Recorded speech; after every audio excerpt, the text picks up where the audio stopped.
Hey, and welcome back to Between the Lines. I am Tyler Gray, And I'm joined Michael. by Sorry. Michael Nakian-chan. Bad timing. And today we are going to be talking about public history. Sort of like, museums and stuff like that.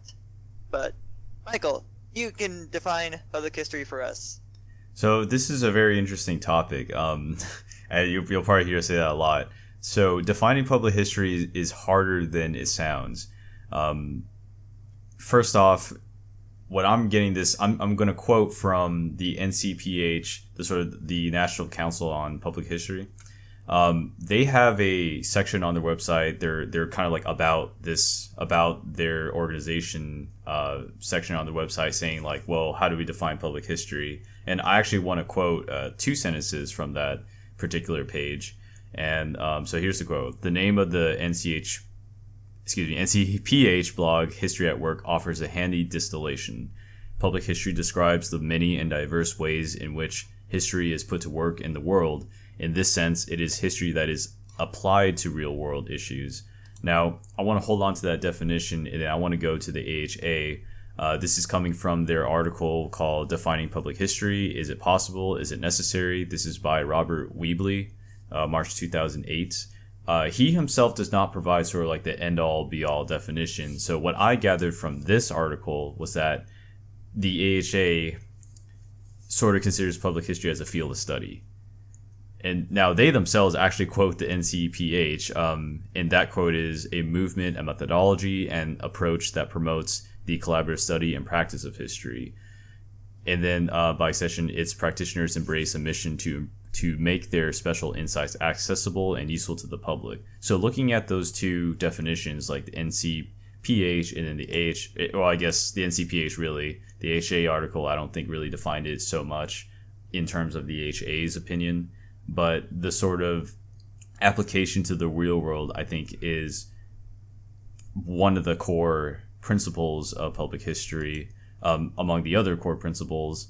Another thing is like accessibility, applications to the real world, accessibility as they quoted on the AHA article, special insights accessible and useful to the public. And useful, I'm interpreting that as applications. So again, like this idea of applications to the real world, and then usefulness and applications plus accessibility. Like, can you access this information for free, for example, or is it too hard to reach, like maybe in terms of physical distance or digitization? So those two kind of ideas, applications and accessibility, I think are core to this definition of public history. And so for Tyler, do you have any comments on that? Yeah, I think the Council on Public History was the one that mentioned that the term applied history used to be interchangeable, which personally I kind of prefer the term applied history, because public history kind of has this sort of connotation among academics as being kind of dumbed down, which I don't like the idea of. It's sort of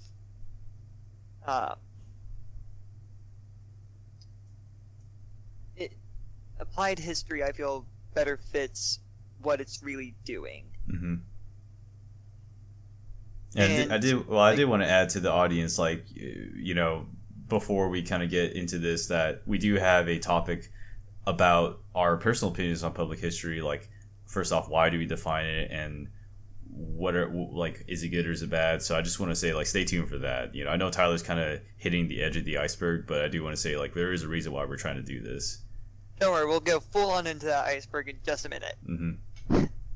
And so to give you an idea of understanding of what public history is, perhaps it'd be a good idea to list some professions that are considered public historians, such as museum curators and directors, media producers, people that direct movies, games, books that have to do with history. That is a form of public history. Preservationists, archivists, all of that can be considered public historians. However, personally, I feel the need to add the addendum that you do still need to actually practice factual history. You can't just claim that you're talking about history and then spout off a bunch of random BS and be considered a public historian. That doesn't really count. And so it seems like you're kind of shifting the definition to like who is a public historian. Yeah. Which is of course is valid because, you know, public historians practice public history, right? So I understand that. And I believe, and I took this actually from the National Council on Public History, the list of sort of public historian professions. Mm-hmm. So, to give you an idea of where this concept of public history comes from, you need to go back to the roots. And it starts with how history became a profession in the first place. Because, as we talked briefly about in our very first podcast, history was not always a professional field and only became such very recently, in like the last 100 years, starting around 1900, in America at least. And in the process of doing so, they had to try and establish themselves as a professional field, at something that you had to train to be in. And also they were competing with the hard sciences, right, in response to the scientific revolution. And so they wanted to try and make it a bit more rigorous and seem more academic. But in the process of doing these things, they, historians, sort of lost touch with the public and became much more academically inclined, just focused on talking within these collegiate circles. And this became sort of a problem because it was just talking within these circles in the colleges, but not really reaching out to the public. And I think that maybe like a short anecdote, wasn't it Theodore Roosevelt that got mad at the AHA at one point? Wasn't he the president of the AHA? And did we talk about that in episode 1, our first joint episode? Maybe not. Mentioned sort of his falling out with them, though. Okay. But yeah, like Michael said, he was upset with them for becoming too academically inclined and not really focusing on, you know, the applied the applications of it. Give you an example of this.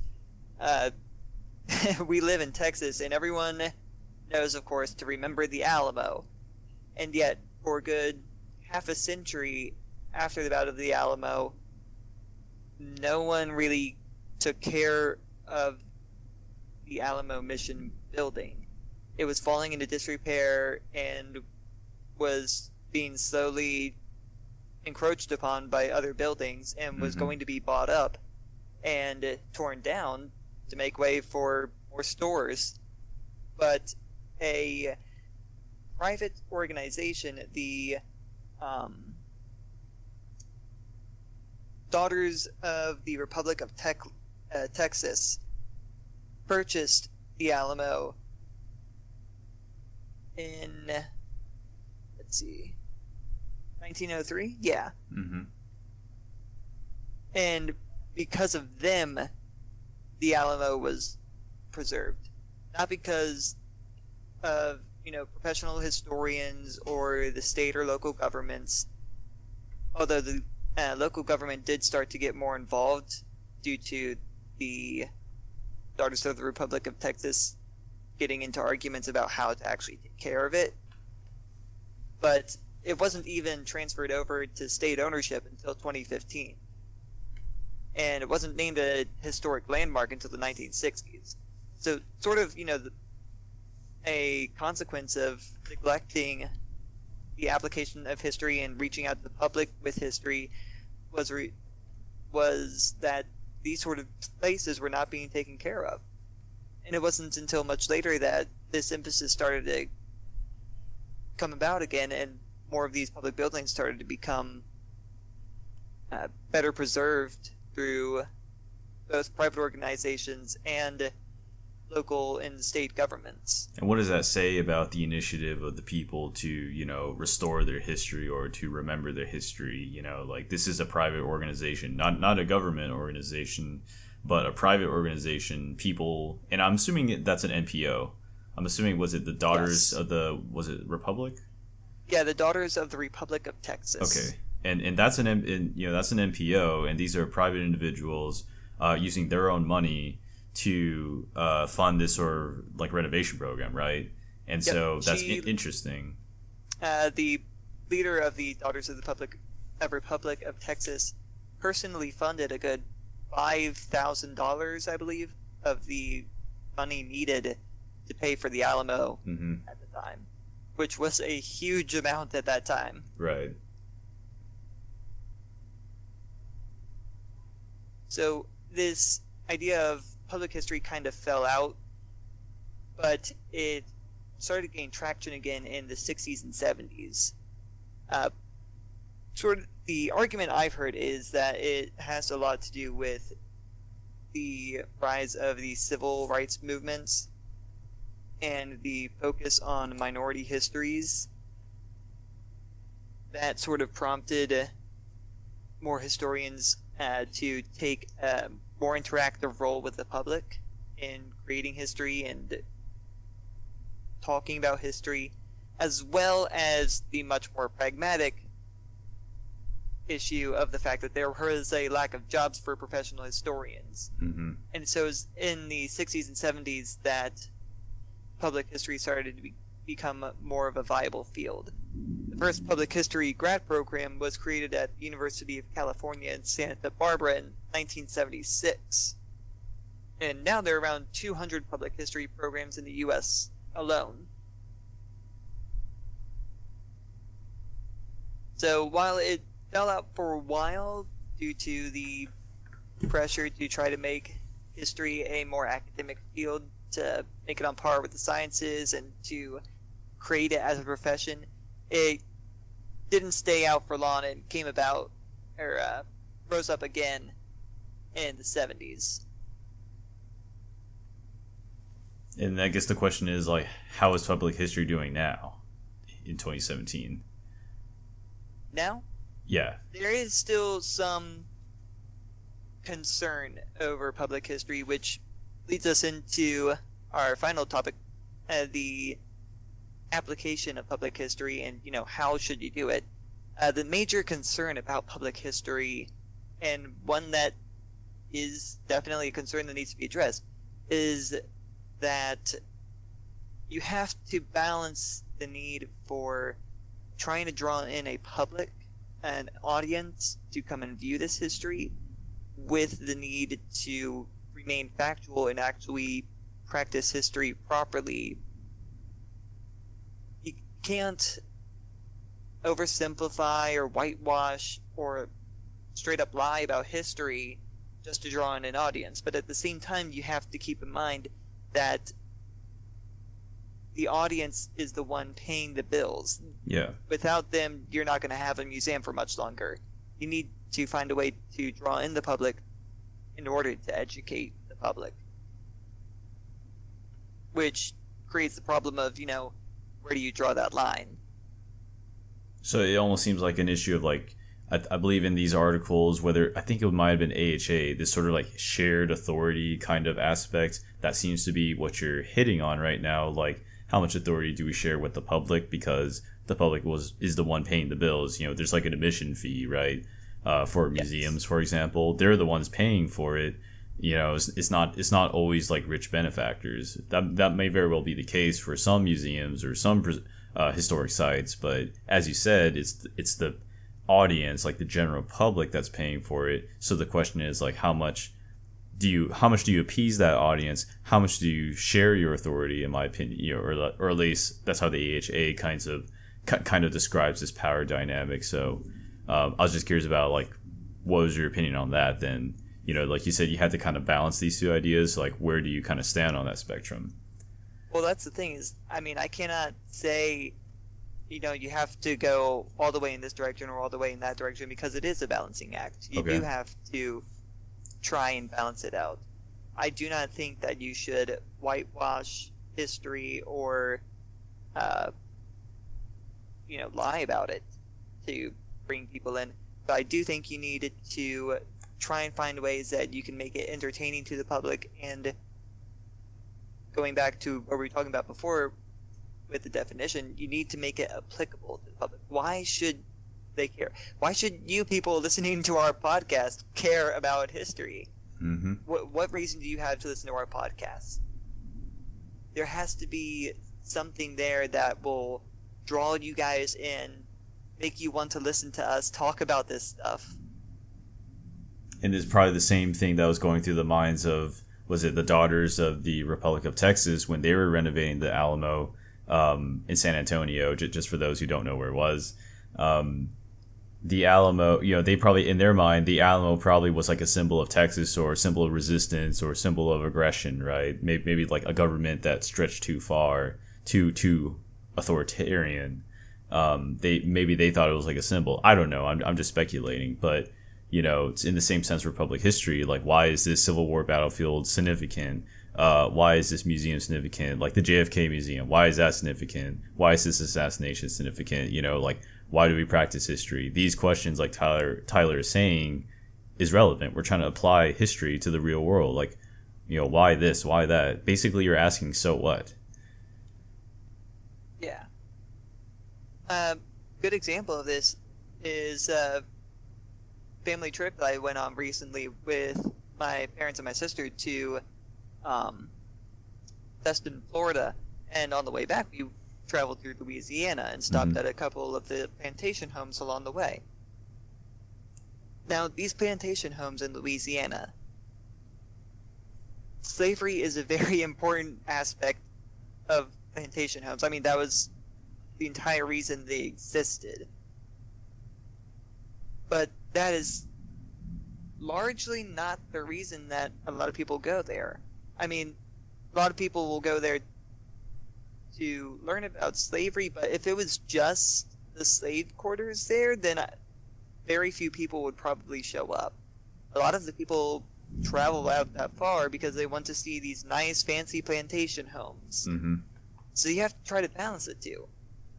The first one we went to, Oak Alley Plantation, was fantastic. Beautiful area, great home. It was very tastefully done, had plenty of information on the slaves and their contributions, even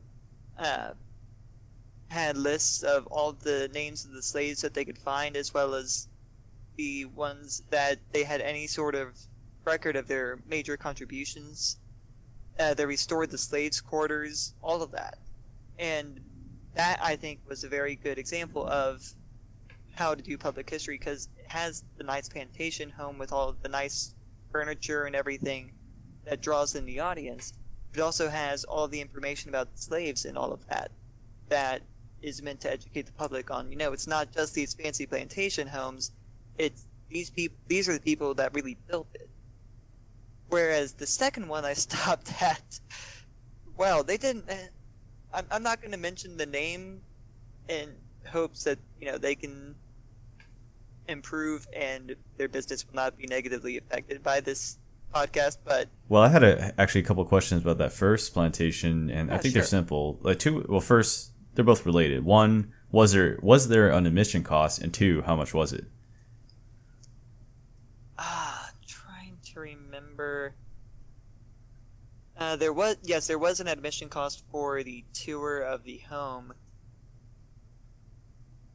I don't think it was too much. I think maybe like $12, $15 per person,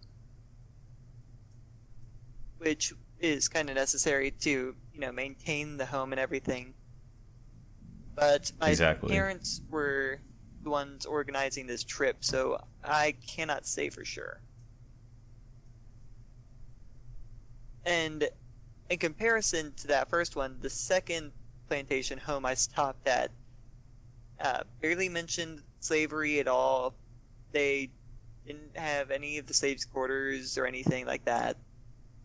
And to give you an idea of their sort of leaning, in the gift shop was a Jefferson Davis coloring book, as well as a Confederate ABCs with, and in that Confederate ABCs, no, S does not stand for slavery, but, however, Y, and I quote, is for Yankees, the enemy in blue, invading beloved Dixie to conquer and subdue. Wow. I mean, there is a stark contrast between these two plantations. And this is the problem with public history and why it can sometimes be looked down on because of stuff like that second plantation home, where they definitely are sort of whitewashing history, and judging by the stuff in that gift shop, it's just not informative to the public at all. They had some information, of course. They weren't, completely pulling facts out of their butts, but they definitely left out, sort of the main important part of it in the hopes of drawing in an audience. Whereas the first one did a much better job. Oak Alley Plantation had the nice, beautiful home and furniture, everything restored and decorated, but they also had all of the information about slavery and the life, day-to-day life on the plantation that was important and informative to the public.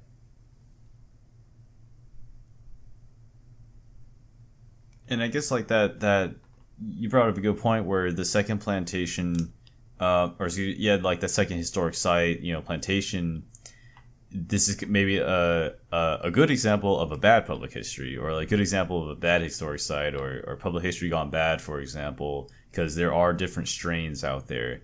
Some people may mix the lines or blur the lines between like historical myth and historical fact. And I think there's like one myth, and correct me if I'm wrong, that the South was fighting for, or one of the causes of the Civil War is states' rights, or like that was like the main cause. Let me correct myself. The main cause. I think state rights was an issue, but I think most people put the cause for slavery more than states' rights. And I hear this from my professor saying like, yeah, it's kind of a myth, saying that like states' rights was like the only issue and it's like the main issue. Yeah. And so here's an example where here are some false facts about history, like maybe not false facts, but sort of the historical interpretation isn't really the mainstream. And this isn't to poke fun at Southerners. You get bigots everywhere, but this is it just so happens to be that this is an example of like a historical interpretation that is not really the mainstream. Not and maybe downright distasteful. When you mentioned the Jefferson Davis coloring book, maybe I need to see it firsthand to see if it was appalling or something like that, but just I don't know, just seemed kind of odd to have something like that. Maybe he very well is a popular figure in the South, but still, like there's a difference between historical myth and historical fact. Yeah, I mean, I grew up in North Carolina and Ohio and moved to Texas going into my junior year of high school. So I've seen both sides of it, and it is definitely a stark contrast, whereas in the North, it is very much the Civil War was a war over slavery with states' rights as a second, whereas in the South, it's very much as a war of states' rights with slavery as, the minor second. Right. When really it's a mix of both.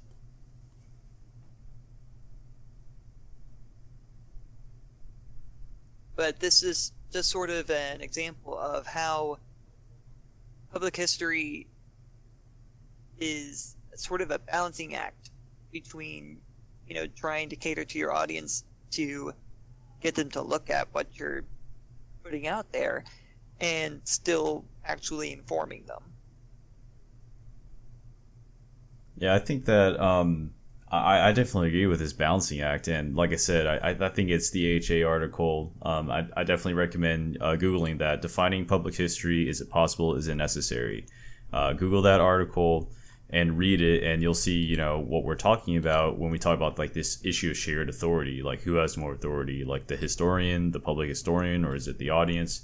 Because it certainly is a balancing act, and you know, that seems to be the pragmatic approach. And I know Tyler is more pragmatic in his approach in history, but this is where I absolutely agree with him that it should be a balancing act. Because if you write a history, or if you create a historical site that is too academic, you're probably never going to get any customers or anyone anyone who's going to fund your project or your site or whatever. So there's that. But then also at the other end of the spectrum, you can't just lie about things, and you can't just like start creating like you can't create interpretations without evidence or facts, you know, and you can't start lying or whitewashing, as Tyler said. You know, like those kinds of things, that doesn't seem to be what true historians do. I don't think historians, they don't go into the profession wanting to lie to people. I think they have an idea of what history is, and there's a truth out there, and they want to, you know, reveal that truth. I don't think they want to make up a truth. They want to use evidence to get those interpretations and those truths. So I think that it definitely is a balancing act. I don't disagree with that. Well, what do you think about that idea? Maybe to kind of have like a last topic. What do you think about that idea of like, should we define public history? Is it possible? Because you were talking about like, you don't like that term applied history, or excuse me, you don't like the term public history. You prefer applied history. So maybe to kind of go back to that topic, if that's okay. You know, I guess my problem so much isn't the term public history. If we're talking specifically, if we're going to define it as how history interacts with the public, you know, museums, movies, books, stuff like that, then I guess I'm okay with the term public history. I guess I'm more, I have more of a problem with the academics who look down on public history as catering to the lowest denominator. Mm-hmm. Which I do not feel is the case. I feel public history is very necessary, and you need to actually have a reason for doing history. It needs to have some sort of purpose. And if the people are whitewashing or omitting facts and lying, then it's not public history, and it's not an example of how public history is a terrible thing. No, that's just an example of how you shouldn't do history, and that's an example of somebody who's not doing history right. Right. So, while, you know, the definition may not be something that you're really interested in or too concerned with as an audience who, you know, primarily not academic historians, the practical matter of it is you guys need to sort of take into account when you're going to these museums and these plantation homes and these historical sites, try and think about how these places stay open, how these places get their audience, and keep in mind that they do have to try and do something to get you guys to go there. Just try to make sure that you got to be observant and make sure that the place you're going to isn't going too far in the direction of trying to get an audience, and that they're still giving you all the facts. And then maybe just one kind of final topic here, since we're getting to the end, or maybe a topic, but how should an audience approach a museum or historical site? You know, we're talking about applications, right? And we're talking about more engagement with our audience with history. What should they do if they really think that interpretation or like that site just isn't really practicing proper history or good history?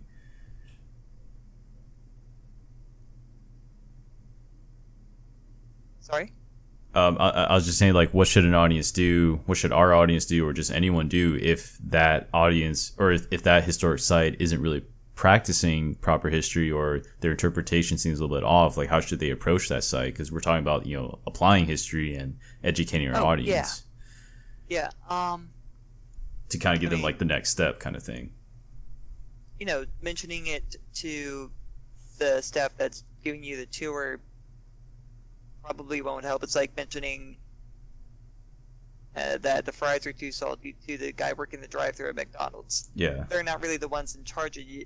You gotta talk, more to the director or the curator of the museum, or go online to the website where you can put in your concerns to like the main headquarters in charge of it. And also just do it right, like Oak Alley Plantation, which I've mentioned the name of a couple times because I feel that's a great place, and let your friends and other people know, hey, if you want to know about this particular kind of history, this is a good place to go. So I guess reviewing pretty much, like, just whether it be like social media, like make a review or like a short post about it and say like, this is a good work of history and people should go here. Yeah. Almost like reviewing a book, like this is a good history book and so forth. And it doesn't need to be, a huge dissertation or anything. Just be like, hey, this is, a cool place. This is why, this is why I think it's a better place to go than the others. Mm-hmm. Well, I think that really wraps up our topics for today. So I think that we can go ahead and just kind of close the episode as is. I guess I'll close. So, all right. So that has been Between the Lines. That's my co-host Tyler, and as always, I'm Michael. So we appreciate you guys listening to the podcast and tuning in, and we'll catch you next time. Have a good night.